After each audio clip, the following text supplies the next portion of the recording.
Hello student, I am Dr. Pankaj Kumar Ramani, Mathematics Faculty of Resonance, Kota.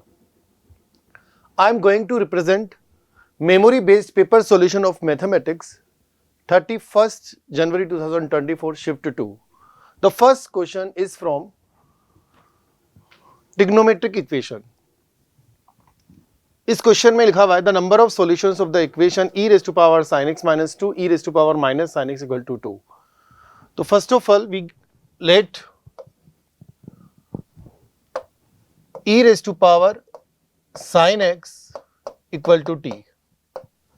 हम यहां पर सबसे पहले e की पावर sin x को t मान लेते हैं. तो equation convert t minus 2 by T equal to 2. इसको सॉल्व करने पर हमें एक क्वाड्रेटिक इक्वेशन मिलेगी.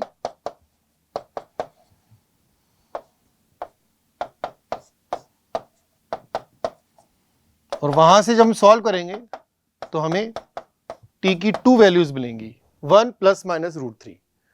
बट जिसको हमने t माना e raise to power sin x वो ग्रेटर देन 0 है. So t equal to 1 plus root 3. अब हम ये जानते हैं कि sin x की जो वैल्यू होती है वो -1 to 1 होती है. तो यहां से जब हम e की पावर sin x की रेंज निकालेंगे तो e raise to power -1 to e raise to power 1. e की अप्रोक्सीमेट वैल्यू 2.72 होती है. तो इट मीन्स हमारा जो e raise to power sin x जो t है वो 2.72 से कम होना चाहिए. बट हमारे पास जो t की वैल्यू आई है वो आई है 1 plus root 3 which is equal to 1 plus root 3 1.732. तो t की जो अप्रोक्सीमेट यहां से जो वैल्यू आ रही है वो 2.732 आ रही है, जिसको मैच नहीं करती है, जिसको सेटिस्फाई नहीं करती है. इट मीन्स इस इक्वेशन के नंबर ऑफ सॉल्यूशंस जो हैं वो 0 है.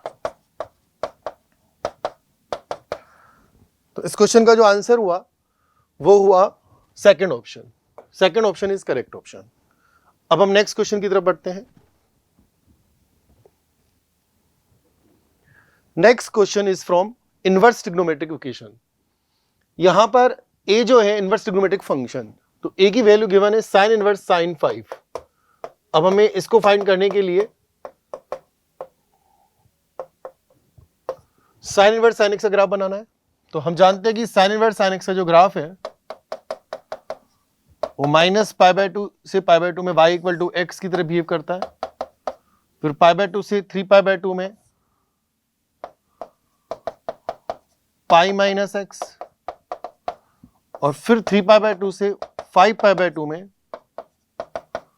x minus 2π. अब 5 जो होता है वो 3π/2 और 2π के बीच में आता है. तो ग्राफ से हम कह सकते हैं कि sin इनवर्स sin 5 की जो वैल्यू हुई वो ही 5 माइनस 2π.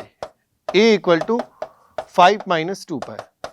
अब इस क्वेश्चन में a equal to sin inverse sin 5 है, b है cos इनवर्स cos 5, और हमें a और b को सॉल्व करके a square plus b square की वैल्यू बतानी है. तो a हमने फाइंड कर लिया 5 माइनस 2π. अब हम b cos इनवर्स cos 5 की वैल्यू फाइंड करेंगे. तो इसके लिए हम cos इनवर्स cos x का ग्राफ बनाएंगे. 0 से पाई में cos इनवर्स cos x का ग्राफ होता है y इक्वल टू x, और पाई से 2π में cos इनवर्स cos x जो होता है वो 2π माइनस x के इक्वल होता है. 5 जो होता है वो पाई और 2π के बीच में होता है. तो यहां से हम कह सकते हैं कि cos इनवर्स cos 5 की जो वैल्यू होगी वो 2π माइनस 5 होगी. तो ये हमारा b हो गया. तो a square plus b square हमें बताना है. a हमारा आया था 5 माइनस 2π और b हमारा आया है 2π माइनस 5. तो हम इसे क्या लिख सकते हैं? हम इसे लिख सकते हैं 2 इंटू 2π माइनस 5 का होल स्क्वायर. तो जो हमारा सेकंड क्वेश्चन है इसका जो करेक्ट ऑप्शन है वो है correct option 3 is correct option. अब नेक्स्ट क्वेश्चन की तरफ बढ़ते हैं हम. Question number 3 is from sequence series. यहां पर लिखा हुआ है कि एक नॉन कांस्टेंट एपी है. Non constant AP arithmetic progression means जिसका कॉमन डिफरेंस 0 नहीं है. उसकी सेकंड टर्म, 8th टर्म और 4th टर्म जो है वो किसी न्यू ज्योमेट्रिक प्रोग्रेशन की फर्स्ट, सेकंड और थर्ड टर्म है. तो मान लेते हैं कि ये जो नॉन कांस्टेंट एपी है इसका कॉमन डिफरेंस डी है. तो अच्छा, इसके अलावा इसमें first term of AP given है.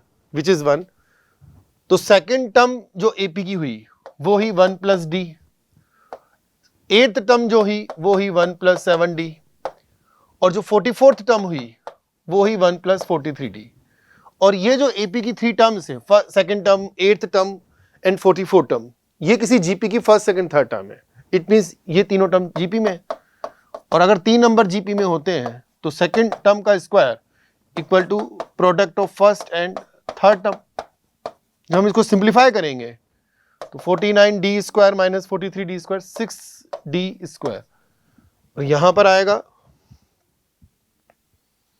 44d और वहां आएगा 14d, तो माइनस 30d, 1 कैंसिल हो जाएगा। तो यहां से हमें d की 2 वैल्यूज मिलेंगी, d either d equal to 0 और d equal to 5, but non constant AP, it means d not equal to 0, then d should be equal to 5। तो कॉमन डिफरेंस जो आ गया AP का वो 5 आ गया। अब आपको इस AP की फर्स्ट 20 टर्म्स का सम बताना है।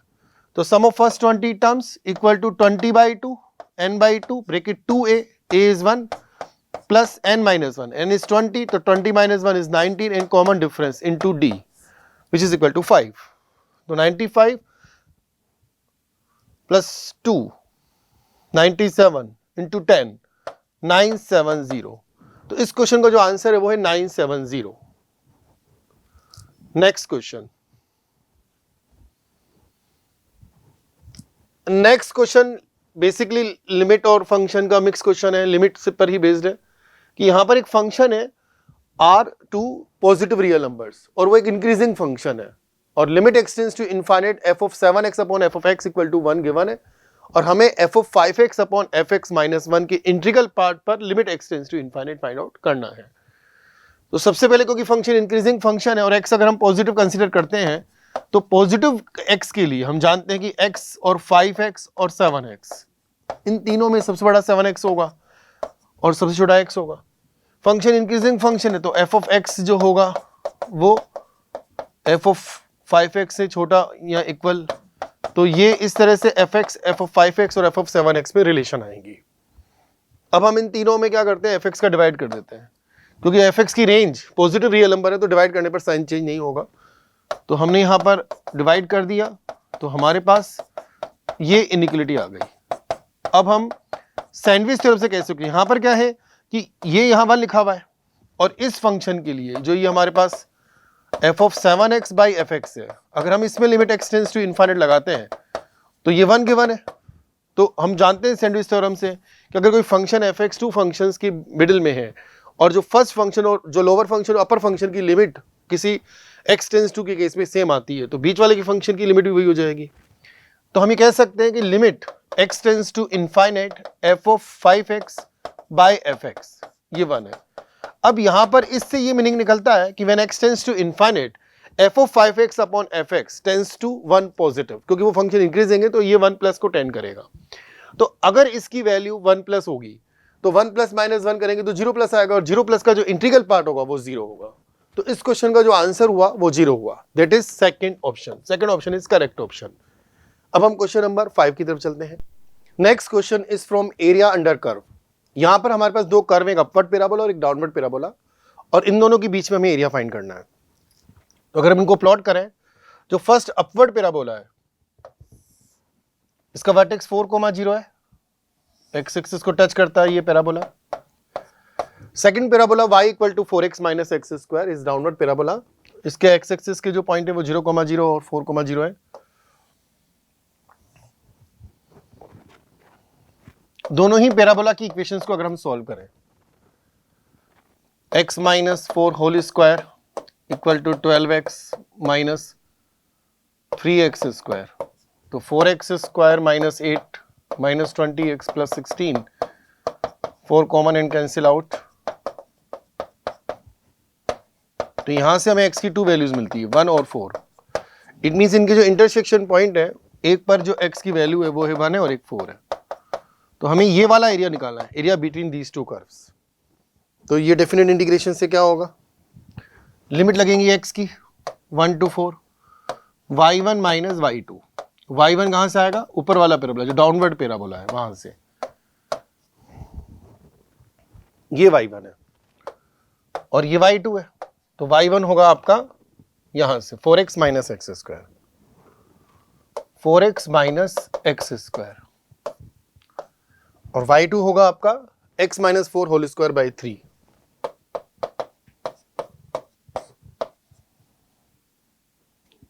क्लियर? तो अब इसका इंटीग्रेशन करते हैं। 4x का integration 4x square by 2 that is 2x square, x square का इंटीग्रेशन x क्यूब बाई 3, इसमें आएगा 1/3, x माइनस 4 स्क्वायर का integration x minus 4 whole cube by 3।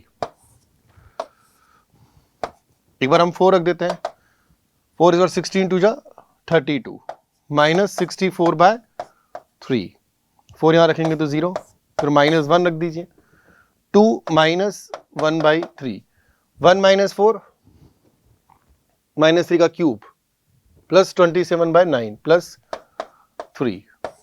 तो इसे सॉल्व करने पर आएगा 32 माइनस 2 प्लस 3 27, और 64/3 माइनस 1 63/3 माइनस 21। तो इस क्वेश्चन का जो आंसर हुआ 6 हुआ, 6 square unit. Second option is correct option. अब हम नेक्स्ट क्वेश्चन की तरफ बढ़ते हैं। Our next question is from permutation and combination. In this question, हमें क्या करना है, 21 आइडेंटिकल एप्पल्स को 3 चिल्ड्रंस में डिस्ट्रीब्यूट करना है, such a way that each children get at least 2 apples. क्योंकि आइडेंटिकल एप्पल्स हैं, तो सपोज हमने माना कि फर्स्ट चिल्ड्रन को x एप्पल्स मिले, सेकंड चिल्ड्रन को y एप्पल्स मिले, थर्ड चिल्ड्रन को z एप्पल्स मिले, तो इन तीनों का जो सम होगा 21 होगा, और जो x y z वेरिएबल्स हैं इनकी वैल्यू 2 या 2 से ग्रेटर होगी, because each children get at least 2 apples. अब हम क्या करते हैं, यहां पर x को 2 प्लस t1 से रिप्लेस करते हैं, y को 2 प्लस t2 से रिप्लेस करते हैं, और z को 2 प्लस t3 से रिप्लेस करते हैं। तो ये रिप्लेसमेंट जब यहां पर करते हैं तो हमें एक न्यू रिलेशन मिलेगी t1 t2 t3 equal to 15, और यहां पर हम ये कह सकते हैं कि जो t1 t2 t3 वेरिएबल्स हैं ये 0 या 0 से ग्रेटर होंगे। अब हम जानते हैं कि इसके नंबर ऑफ सॉल्यूशंस कितने होते हैं, 17, 15 plus 3 minus 1 c 3 minus 1 that is 17c2। तो इसको अगर आप सॉल्व करें 17 इंटू 8 136, तो इस क्वेश्चन का जो आंसर हुआ वो fourth option is correct option. Next question की तरफ बढ़ते हैं, question number 7। Our next question is from complex number. इस क्वेश्चन में दो कॉम्प्लेक्स नंबर है z1 z2 का सम गिवन है, z1 plus z2 equal to 5 and z1 cube plus z2 cube equal to 20 plus 15 iota. Evaluate modulus of z1 raise to power 4 plus z2 raise to power 4। तो सबसे पहले हम यहां पर क्योंकि z1 cube plus z2 cube a cube plus b cube का formula लगा देते हैं।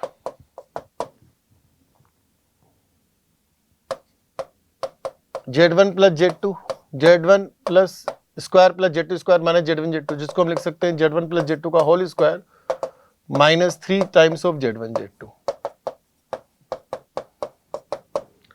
तो ये आ गया आपका पास 25 minus 3 times of z1 z2 equal to 20 plus 15 iota, तो 4 प्लस 3 आयोटा। यहां से आपके पास z1 z2 कितना आएगा, 4 plus 3 iota, 25 minus 4 21 minus 3 iota में 3 का डिवाइड करें 7 माइनस आयोटा। ये आपके पास z1 z2 की वैल्यू आ गई। क्लियर? अब आपके पास z1 प्लस z2 की वैल्यू 5 है, तो अब इसका स्क्वायर कर दें 25,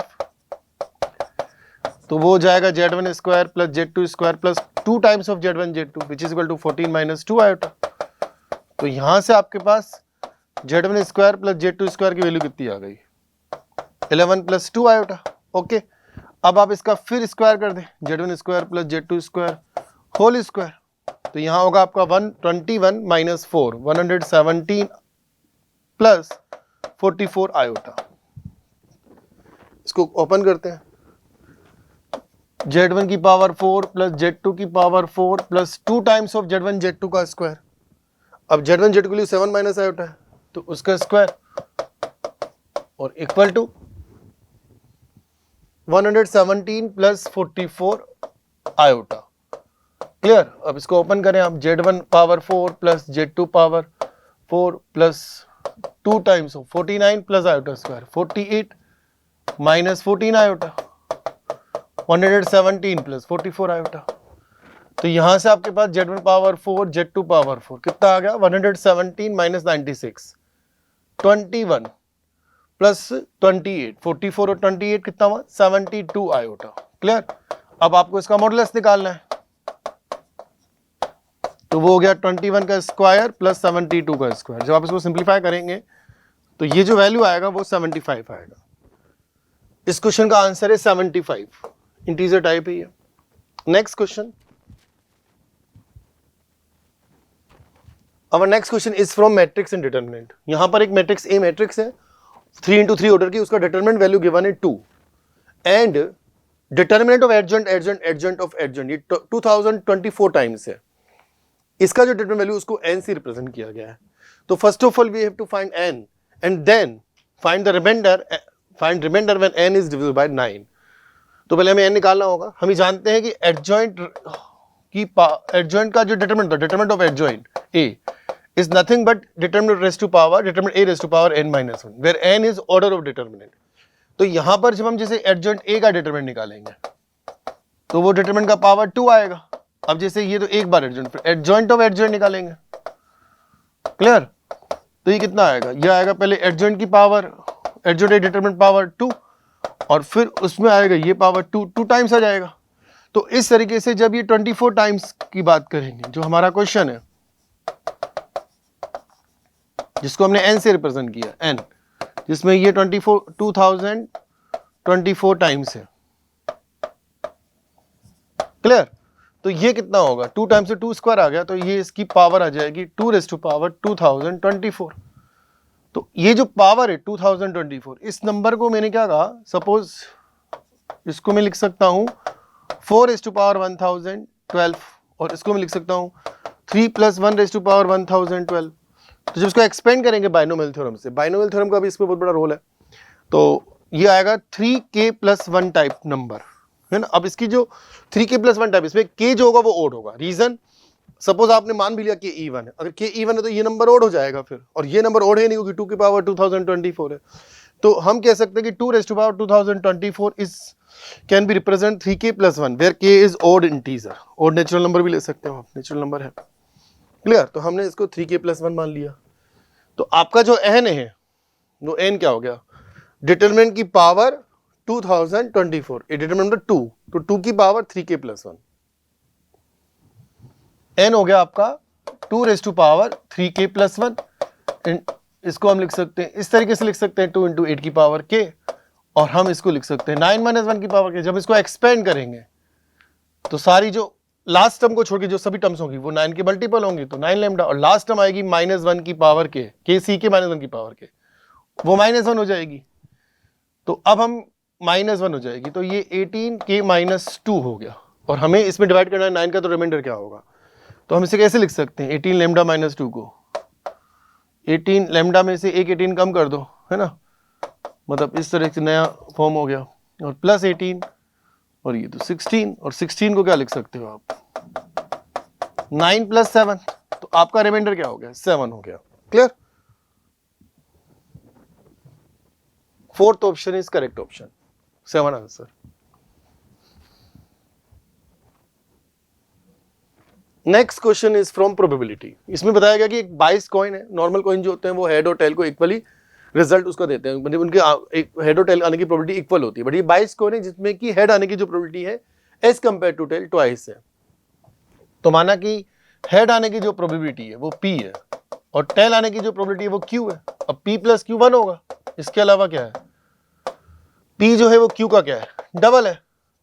तो जब इसको सॉल्व करेंगे p की जगह 2q रखेंगे तो q आपके पास आ जाएगा 1/3, टेल आने की प्रोबेबिलिटी 1/3 और हेड आने की प्रोबेबिलिटी 2/3 हो जाएगी।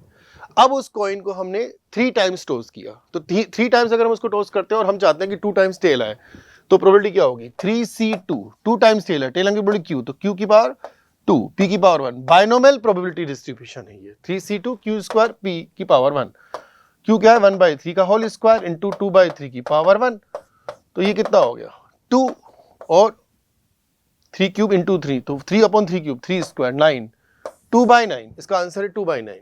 Option second is correct option. Next question is from definite integration. यहां पर एक इंटीग्रेशन दे रखा है आपको 0 to pi x square sine x cos x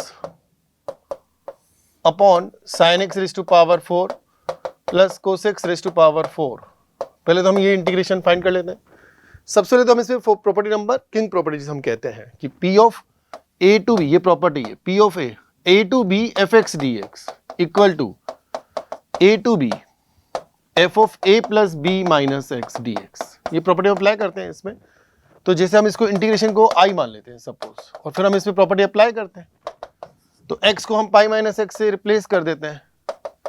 तो pi sine pi minus x तो साइन एक्स ही होता है, कोस पाई माइनस एक्स में माइनस साइन आ जाता है, तो एक तो वो माइनस आएगा, यहाँ पाई माइनस एक्स उसके आगे माइनस, सही है ना। और नीचे तो कोई फर्क पड़ेगा ही नहीं क्योंकि पावर इवन पावर है। अब अगर आप इसको फर्स्ट और इसको सेकंड मान के इनको ऐड करते हैं, ठीक है, तो साइन एक्स कोस एक्स तो कॉमन आ जाएगा, तो ऐड करेंगे तो क्या होगा, आई और आई 2i, लिमिट क्या है आपकी 0 to pi sine x cos x, ये आपको कॉमन आ गया, साइन एक्स की पावर 4 कोस एक्स की पावर 4 dx, क्लियर। और यहां पर आपका है x square minus pi minus x का स्क्वायर, तो उसमें a square minus b square लगाएं आप, तो जब x square minus pi minus x का square, x plus pi minus x pi और x minus of pi minus x 2x minus पाई, तो आपके पास ये आ जाएगा। तो ये हमारे पास आ गया। अब अगर हम इसमें अगेन फिफ्थ प्रॉपर्टी वापस अप्लाई करें तो हम क्या करेंगे, एक्स को जब रिप्लेस करेंगे पाई माइनस एक्स से, तो यहां पर माइनस साइन आएगा, यहां पर पाई माइनस एक्स से रिप्लेस करेंगे तो 2 pi minus 2x plus pi, pi minus 2, so minus minus से वापस ये इंटरचेंज, मतलब नो चेंज हो जाएगा। तो आप ये जानते हैं कि फिर ये वाली प्रॉपर्टी लग जाएगी कि 0 to 2a f x d x equal to twice of 0 to a, क्योंकि जब वो प्रॉपर्टी फेल होती है तो ऑटोमेटिकली ये प्रॉपर्टी लग जाती है।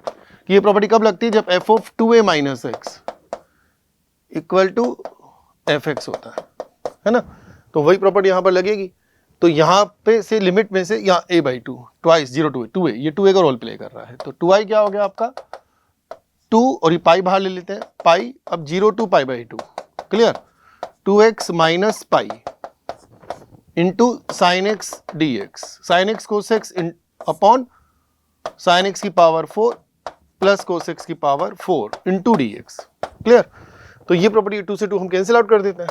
अगेन फिर हम वापस वो किंग प्रॉपर्टी अप्लाई करते हैं। अगर हम इसमें x को पाई बाय 2 माइनस एक्स से रिप्लेस करते हैं तो यहाँ क्या आएगा, पाई बाय 2 माइनस एक्स से रिप्लेस करते हैं तो pi minus 2x minus pi minus 2x आ जाएगा, क्लियर। और यहाँ पर इंटरचेंज ही होंगे तो इसमें कोई चेंज आएगा नहीं, तो किंग प्रॉपर्टी वापस अप्लाई करते हैं जो हमने सबसे पहले अप्लाई की थी। ये तो आपका हो गया साइन एक्स कोस एक्स, यहाँ पर sine x power 4 cos x power 4 dx, और यहाँ अप्लाई करो तो पाई माइनस एक्स को रिप्लेस करें पाई बाय 2 माइनस एक्स से, पाई बाय 2 माइनस एक्स से, तो पाई माइनस 2x माइनस पाई, तो माइनस 2x आ जाएगा, सही है। अब आप इसको इक्वेशन 3 और इसको इक्वेशन 4 करके वापस ऐड कर दो, तो जब आप इसमें ऐड करोगे 3 और 4 को तो क्या होगा, i इक्वल टू आई और आई 2i इक्वल टू पाई, पाई आ गया, लिमिट क्या हो गई 0 to pi by 2, 0 to pi by 2, और यहां ऐड करोगे तो 2x कैंसिल हो जाएगा, माइनस पाई और फिर ये इंटीग्रेशन, तो वो जो माइनस पाई आएगा उसको मैंने बाहर ले लिया, और साइन एक्स कोस एक्स को मैं क्या करता हूं 2 से डिवाइड कर देता हूं, यहां साइन एक्स कोस एक्स ही रहने दीजिए इसको, साइन एक्स की पावर 4 कोस एक्स की पावर 4, एक मिनट। अब आप क्या कीजिए, इसमें कोस एक्स की पावर 4 का डिवाइड कीजिए, माइनस 2 को इधर लेके आया, 0 टू पाई बाय 2 लिमिट है, कोस एक्स की पावर 4 का डिवाइड करेंगे तो नीचे हो जाएगा tan x की पावर 4 प्लस 1, ऊपर हो गया आपका tan x sec square x dx, क्लियर। अब आप tan स्क्वायर x को t मान लीजिए, तो tan स्क्वायर x को t मानेंगे तो i क्या हो गया, minus pi square by 2 0 to infinity, limit change कर दी मैंने, t स्क्वायर प्लस 1, और इसका डेरिवेटिव क्या होता है 2 tan x into sec square x d x d t. Clear? तो 2 जो है इसमें 2 tan x into sec square x d x d t, तो ये डी टी हो जाएगा बाई 2। तो यहाँ एक 2 और आ गया। अब इसका इंटीग्रेशन करें, minus pi square by 4 tan inverse T, और उसमें आप लिमिट लगाएं इनफाइनाइट और ये 0, तो ये आ जाएगा आपका पाई बाई 2। मतलब ये इंटीग्रेशन की जो वैल्यू आ गई वो आ गई pi minus pi cube by 8। Clear? अब आपको बताना क्या था, ये तो integration value I minus pi cube by 8। अब इसका मॉडुलस करना है इंटीग्रेशन का, और फिर इसको 120 बाय पाई क्यूब से इंटू करना है। तो माइनस पाई क्यूब बाई 8 का मॉडुलस, और फिर उसको 120 बाय पाई क्यूब से मल्टीप्लाई करना है। तो ये हो गया 15। तो इस क्वेश्चन का आंसर है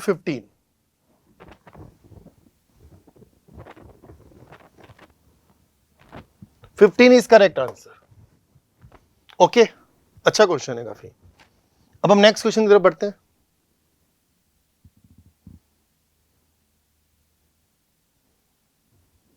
Our next question is from statics। यहां पर 6 ऑब्जर्वेशंस है और उनका मीन गिवन है, उनका वेरिएंस गिवन है। तो ये जो 6 ऑब्जर्वेशन है, इसमें 2 अननोन ऑब्जर्वेशन है, A एंड B। सबसे पहले तो मीन का फॉर्मूला लगाते हैं, A plus b plus 68 44 48 60 by 6 equal to 55। इसको आप सॉल्व करेंगे तो A प्लस बी की वैल्यू आएगी 110। क्लियर? ये तो मीन का यूज किया मैंने, एक्स बार। अब वेरिएंस का जो फार्मूला होता है वो होता है summation xi minus x bar whole square by 6, और ये गिवन है 194। तो xi कितना है आपका a, first observation a minus 55 whole square, फिर b माइनस 55 होल स्क्वायर, फिर 68 माइनस 55 13 होल स्क्वायर, फिर 45 minus 55 11 whole square, 48 minus 55 49, 60 minus 55 आपका स्क्वायर 25 बाय 6 इक्वल टू 194। इसको आप सॉल्व करेंगे तो a square plus b square minus 110 a plus b, और इस तरीके से 116। यानी पूरी कैलकुलेशन जब आप करेंगे तो आप देखेंगे इस पे a प्लस बी की जगह 110 रख देना, तो a square plus b square की जो वैल्यू आएगी वो आएगी 6850। उसके बाद a plus b equal to 110 and 68 a square plus b square equal to 6850। इनको सॉल्व करेंगे तो a की वैल्यू आएगी 75 और b की वैल्यू आएगी 35। क्लियर? तो जब a 75 आए और b 35 आए तो हमें क्या बताना है, a plus 3b। a plus 3b 75 plus 3 times of 35, 75 plus 105। तो इस क्वेश्चन का जो आंसर हुआ 180 हुआ। 180 is correct answer. Okay fine.